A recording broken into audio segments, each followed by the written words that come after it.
Hello and welcome to my video where I talk about my favorite books that I read in 2024. And before I start, I just wanted to wish everyone a happy new year. I was going to yesterday and then I forgot, so I will do it today. I hope that everyone has a great 2025 and that you can stick with your New Year's resolutions if you have any, or your hopes for the year come true. And now I will talk about my favorite books of last year. I think I read 43 books last year, and sadly I can't talk about all of them because that would be forever. So I'm just gonna pick a few that I thought were noteworthy. I think that's a word. And I'm going to talk a little bit about them today. So the first book I want to talk about, and this is actually the first book that I read last year, is The Ballad of Songbirds and Snakes by Suzanne Collins. So after my Harry Potter session, I think they actually overlapped a bit, I was really into the Hunger Games. And I knew that this book had been out. This is the prequel of the Hunger Games, by the way. And I knew that this book came out in 2020, I think, but I never got to read it, and I really wanted to. And I thought it was great. This is a book from the perspective of Coriolanus Snow, and this was about how he had to mentor a tribute in the 10th Hunger Games. And one thing that I really liked about this book was how it gave the villain of, the main series, The Hunger Games, it gave him a backstory and more character without making you feel sympathetic toward him or anything. And I think that I like that because it's different. I've noticed a lot that sometimes the villains will do terrible things, and then you find out that they have this traumatic past or whatever, and then now you have to feel bad for them. And I just liked that Suzanne Collins was able to do something a bit different, and he had this pretty bad past, but you also don't really feel that bad for him. So yeah, I thought that was very interesting. The second book on my list is Angela's Ashes by Frank McCourt. Or is it Francis? I don't actually know what his author name is.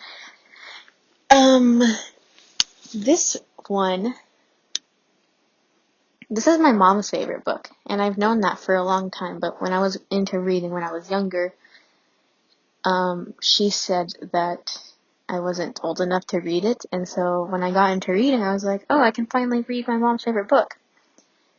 And it's about Frank McCourt, who grew up in Limerick, Ireland, in, I think, the 30s or the 40s. And it just, recounts his experiences growing up, and it was really sad, and I cried.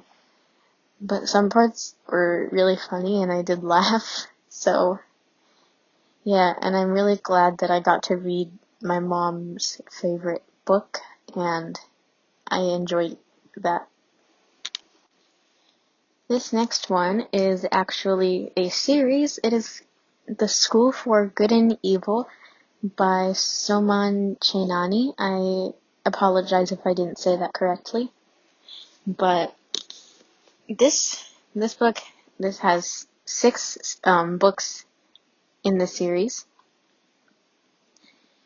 and it's about best friends Sophie and Agatha, and in the town that they live in, there's like this mystery about every 4 years 2 children go missing, and they all have the same thing in common, where one of them seems more nice and everyone likes them, and then the other one is a bit odd and no one really talks to them, and that is Sophie and Agatha.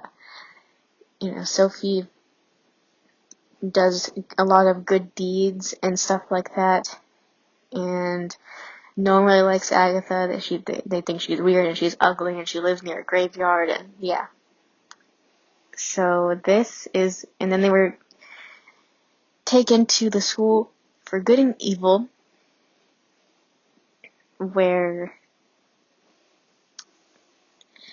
and I think Sophie knew about it before, and she was like, I'm gonna be in the school for good, and Agatha will be in the school for evil, and it'll be perfect. And then they were actually switched, and the school for good is where people go, and they're supposed to be in fairy tales after they graduate. So this school for good is where people like Cinderella went and then became a princess in a fairy tale, or Prince Charming, and then they're gonna have their own story, and then the school for evil is the villains to those stories.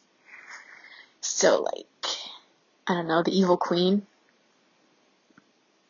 And then, yeah, like I said, they were switched, and it's really crazy, and I enjoyed that quite a bit, although sometimes the characters were really frustrating. Next up, I finally read The Diary of Anne Frank this year, which is something that I've heard about for a while and never actually read it, and I've been wanting to. And I read it, and I really liked it. It was very sad at times, and, the thing that happened was terrible.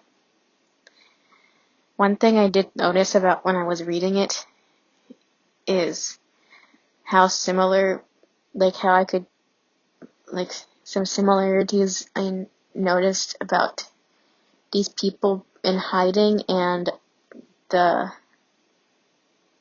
recent coronavirus pandemic that happened in 2020. I mean, obviously that wasn't as bad, but I just noticed quarantine, and that a lot of the time the feelings were similar about those things. But yeah, the ending made me really sad, and it also made me think if she survived, would people care more about this than because it gets brought up a lot. I feel like even if you haven't read it, you've heard of it, and would people care if Anne Frank survived? Or what if people found her sister's diary? Because I remember it was mentioned that at one point that Anne's sister also had a diary, and what if that was found instead of Anne's, and I wonder how similar that would be, but we'll never know because I don't think it was ever found. And the next book on my list, this one really surprised me. It's called A Long Way from Chicago by, I don't remember the author. Let me go find that real quick. Okay, it's by Richard Peck. And I really enjoyed this more than I thought I would. I figured I would like it, but something about this was really enjoyable to me. It's about a boy named Joey and his little sister Mary Alice, and it just recounts their like 9 summers that they spend with their grandma, who is like supposed to be a terrible influence, and it was just, I don't know, it was just really entertaining to read. And it was pretty short too. So last year, I started rereading American Girl books, which you've probably at least heard of. It's about like these dolls that are supposed to teach kids about history, specifically American history. And I read some of the book series when I was little. I never had a doll though, but I did like the books. And I thought it would be interesting to read them in the order based off of the historical time period. And I read 2. I read Kaya, and then I read the Felicity series. And I thought they were very interesting. The stories, I feel like, would be interesting to even adults, even though they're aimed at like 10-year-olds. And then they always have like a historical section in the back that is like nonfiction. And it's very basic information, but I really did enjoy them. And I hope to continue reading this collection of different stories in 2025. And yeah, I did really enjoy that. And Felicity even had a movie that I watched, and I thought that was pretty good. And I forgot to mention that the author of the Kaya books was Janet Beeler Shaw, and the author of the Felicity books was Valerie Tripp. And the next book that I read that I've been wanting to read ever since I was in like elementary school is Wonder by R.J. Palacio. Now this book I feel like is popular amongst children, and I like it because it teaches them about I like it because the main character has a disability, and it can, introduce kids to that kind of life and what that is like to live with a disability.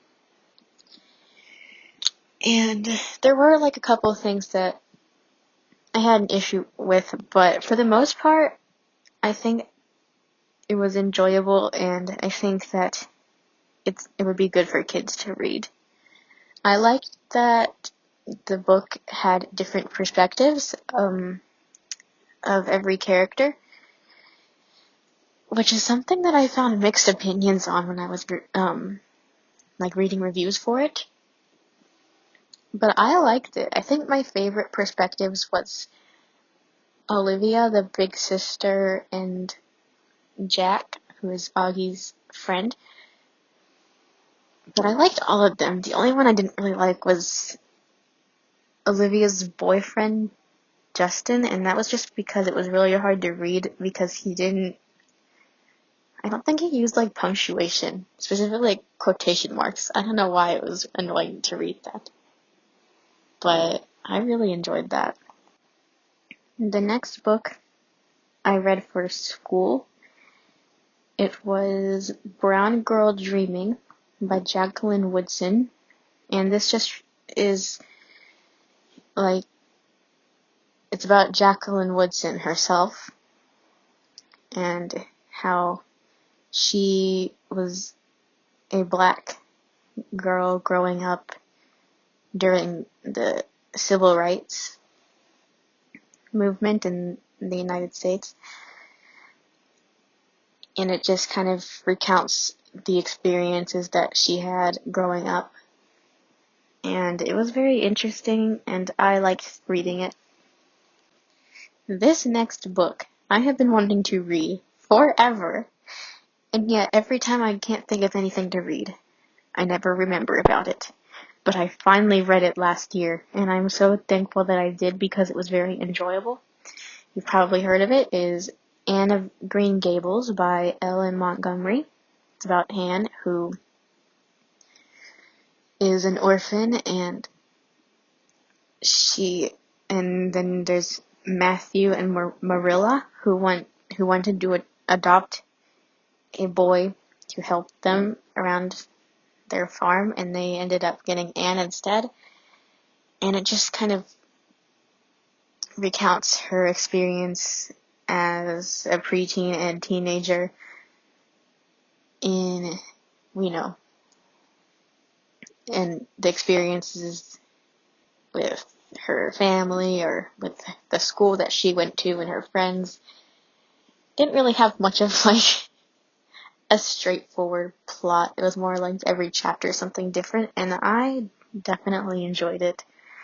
One thing though, I did not know that it was a series, and so I'd never read anything past that, but I'm hoping to continue it this year.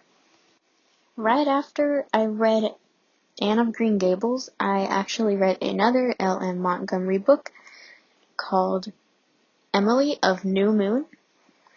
And this is very similar to Anne of Green Gables, but it does have its differences. This time it's about Emily, who was also orphaned after her dad dies, and she goes and lives with her like high class relatives. And once again, not much of a straightforward plot, but it was enjoyable to read about all the characters and the things that happened to her. And this one I actually did read the whole series, because for some reason I knew that was a series. And I didn't like the last book in the series, but I loved the first two, and so that's why it was on this list. And finally, the last book that I want to mention here is Rememberings by Sinead O'Connor. Sinead O'Connor is a singer.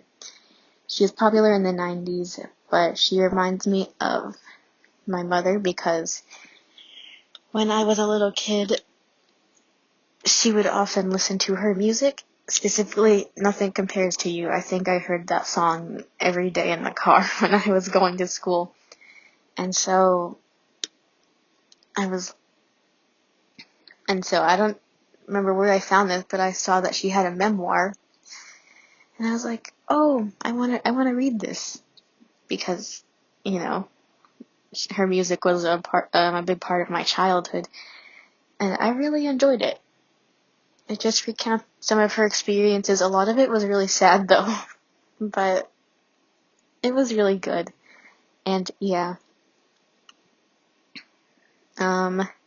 That's the end of all of the books that I wanted to talk about. Sorry if a lot of it seemed very rambly and not very put together or whatever. But I hope you enjoyed it regardless. And yeah, feel free to leave a comment. And if you enjoyed, consider liking and subscribing. I hope everyone has an amazing day. And like I said, happy 2025 to you all.